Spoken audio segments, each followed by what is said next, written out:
13 were wounded. The shooting began as an attempted assassination of Congresswoman Gabrielle Giffords. After shooting Gabby, the gunman went on a rampage and shot her constituents and her staff. In 19.6 seconds, he discharged 33 bullets. In a few minutes, Chaplain Joe Fitzgerald of UMC, as it was called at the time, will deliver a blessing and read the names of the victims and survivors as a bell is rung in their honor. Chaplain Fitzgerald and others at UMC ministered to us in our times in the hospital and in ICU. We're holding this annual ceremony at the newly completed memorial in El Presidio Park next to the restored historic Pima County Courthouse. The people in our community were shocked and in total disbelief that such a terrible thing could happen here. This is not who we are. We were determined that the shooting would not define us. What happened in the days, the weeks, the months, and the years after the shooting, that defines who we are. Immediately following the shooting, people from our community spontaneously stood up 3 memorials. They were at the Safeway where the shooting took place, at Gabby's office, and on the front lawn of the University Medical Center, where the most seriously wounded were taken for surgery and treatment. Those memorials provided a space where we could mourn those who died and offer up healing energy for those who were wounded. And now we have a permanent memorial, and this is where we are conducting this remembrance today. The memorial is completed and will be open to the public when the pandemic has subsided and the people can visit safely. The memorial was designed by G. Salette architectural firm and was constructed by the Chase building team. Pima County staff and County Administrator Chuck Huckleberry have been wonderful partners in this effort. The memorial would not have been possible without their assistance and support. The first contribution to the memorial came from then Tucson Council member Regina Romero, who is now our mayor. We are grateful to the hundreds of individuals, foundations, and companies who made financial contributions to our fundraising drive. That campaign was led by honorary chairs Congresswoman Giffords and Jim Click Jr. On behalf of the Foundation Board, I want to thank everyone who supported our campaign. And I also want to thank the members of the Foundation Board of Directors, volunteers all. They have been dedicated to the completion of the memorial. We call the memorial the Embrace, which is what people here and all over the nation did with all of us who were there that day. The symbols on the walls of the memorial represent the lives of the victims and survivors. There are also symbols here that recognize and honor the first responders who came to our aid that morning. There are 6 gardens here, one for each person who died on January 8th. Surrounding the memorial, there are 32 lanterns on which symbols representing the many challenges and struggles that were met and overcome by the people of this region can be seen. They honor the first people who lived on this land and their descendants, the O'odham Nation.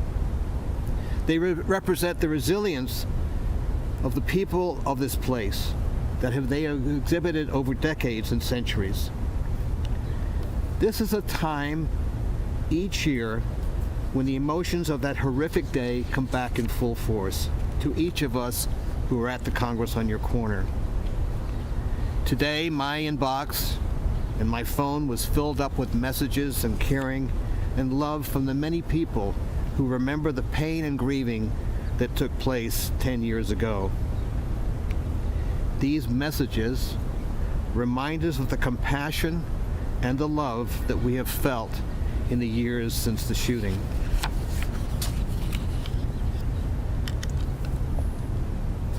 I'd like to close with a poem about resilience. It goes like this. There is nothing beautiful about the damage and the pain, the heartache that human beings face in their lives. What is beautiful is their strength, their resilience, their fortitude, as they display an ocean of courage, where they push through their harm and suffering and build something beautiful, brand new, against all odds. This was written by Nikita Gill. And I have to say, this poem sums up what we've seen in the survivors and the victims' families. And we thank you all for your support as we've gone through this last decade. Thank you for watching us today.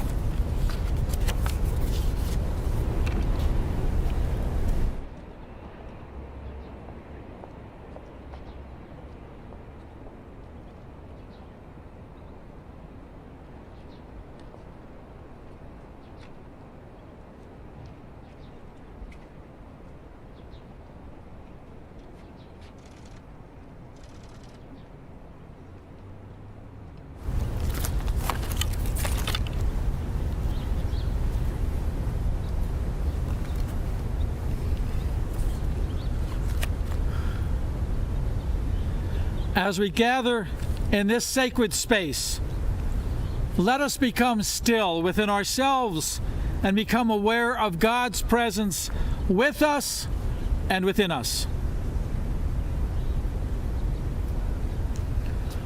Loving God, creator and source of all life, great physician and wonderful healer, divine nurse who soothes the wounds of our hearts and our souls.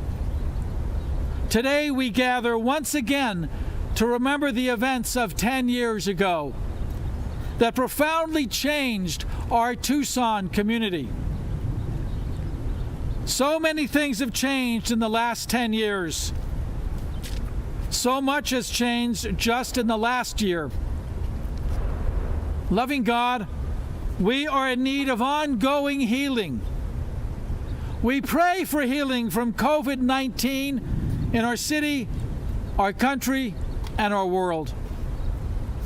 We pray for healing of our nation and an end to violence, the kind of violence that brings us here this morning.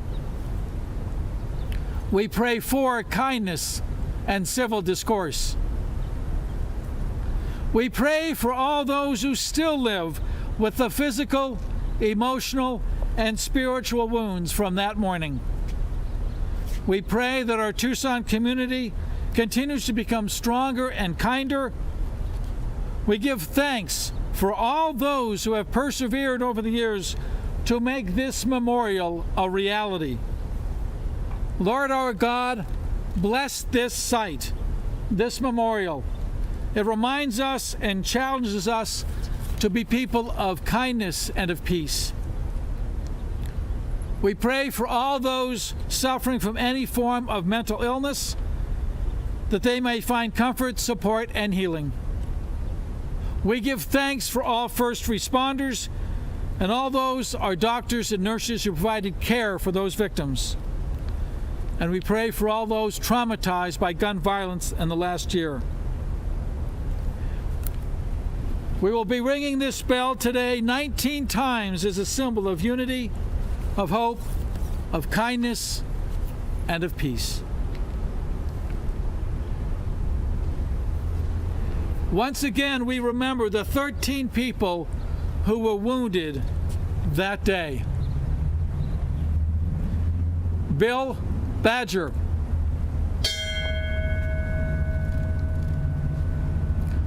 Congressman Ron Barber, Kenneth Darushka. James Eric Fuller. Randy Gardner. Congresswoman Gabrielle Gabby Giffords.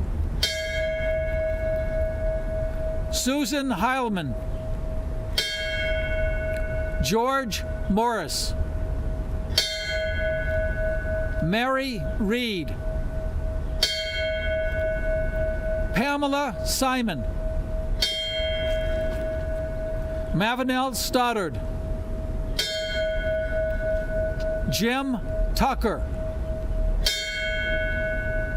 Kenneth Veeder.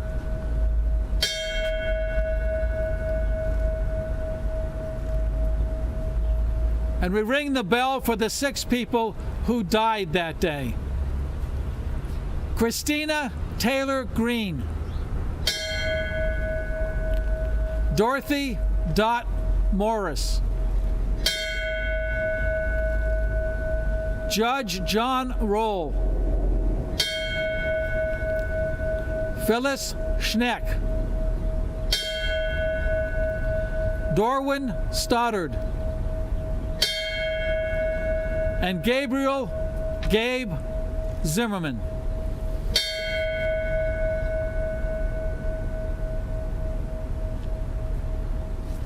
God bless Tucson, and God bless America.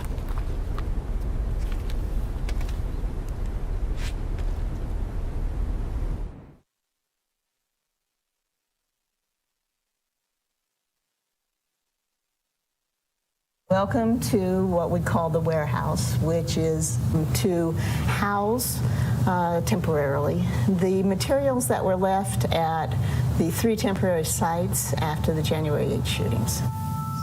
You know, you could go hide in a hole, but that doesn't make a lot of sense. Live your life in a way that if something does happen, you can be reasonably happy, reasonably proud of the life that you've led. Many spiritual items, but certainly by no means all spiritual items. Some people, somebody left some baseballs. One little child left his rubber ducky.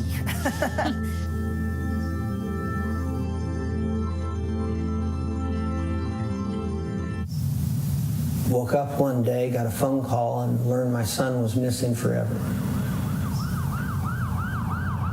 911, there was a shooting at Safeway. I'm at Northville. There's a shooting at Safeway. I have a person shot here on the floor in the wall. Your training kicks in. You just kind of go on autopilot, and all your training just kind of takes over. We made our way in. We came into the backside of Casas Adobes Plaza. I put my ID badge on. Every round he fired hit somebody. Everything happened in an instant. I initially didn't know if the gunman would circle back and finish people off. I took 3 more steps quickly over to where my wife was. I grabbed her and fell to the ground, got on top of her, covered her as completely as I could because he was just firing continuously.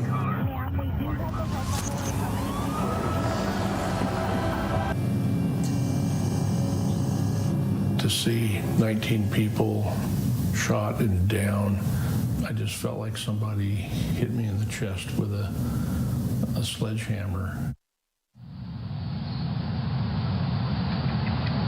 I was actually taking my son for his first golf lesson, and we had just finished up and we're in the golf shop. And simultaneously, I got a phone call from Dr. Freeze, who was calling me to let me know they had a mass casualty and that I needed to be available for that. I went for a run, and I was about 5-10 minutes into my run. I looked down at the phone and I saw that there were multiple shootings coming in. And there's this very sinking feeling you get when you're driving in to try and save someone and you think it's too late. Now, I had a quick remedy. I just called up my resident team and said, "What's going on?" They said, "The patient's on the table. She's doing fine." So I was able to dispel that, but you can imagine that's a tough feeling, and that's a tough feeling for supporters and family when they got the same news as well. Did nothing extraordinary in the operating room. We applied general principles that neurosurgeons apply. for survivable gunshot injuries to the brain. We would know she's doing okay because she would purposefully be playing with her husband's wedding ring. That's how we knew she was still purposeful very early on. Everybody gave their 100% in terms of their effort and their resources. The whole hospital bent over backwards to make sure that everything was met. I think it's important for us to also focus, though, on the extraordinary courage that was shown during the course of these events. A 20-year-old college student who ran into the line of fire to rescue his boss. A wounded woman who helped secure the ammunition that might have caused even more damage. The citizens who wrestled down the gunman. Part of what I think that speaks to is the best of America.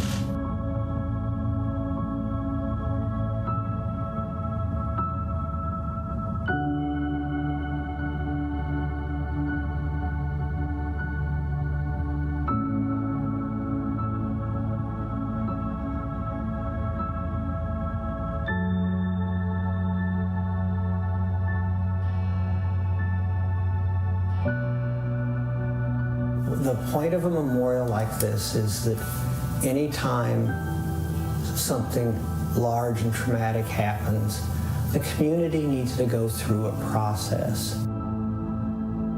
Hello, this is Gabby Giffords. I miss you. I miss Tucson. The mountains, blue skies, even the heat. I'm getting stronger. I'm getting better. When you ask how it feels and if you remember it, yeah, in some ways it feels like it was just yesterday. So I don't have the answers, but boy, there's so many bright people out there who could come together and say, hey, let's figure this out. It reinforced what a small and tight community feel there can be in a crisis and how the town came together.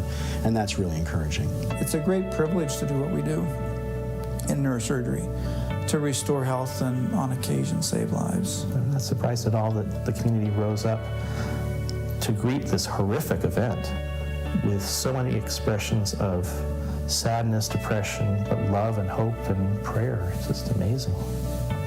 It's the duty of each individual to see what's happened and to process an event in the way they wish to process it.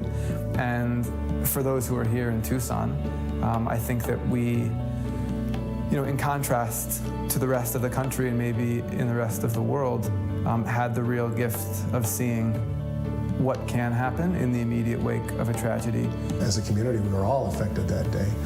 So it'd be a wonderful way to be able to celebrate that and recognize what happened that day, and in a positive way.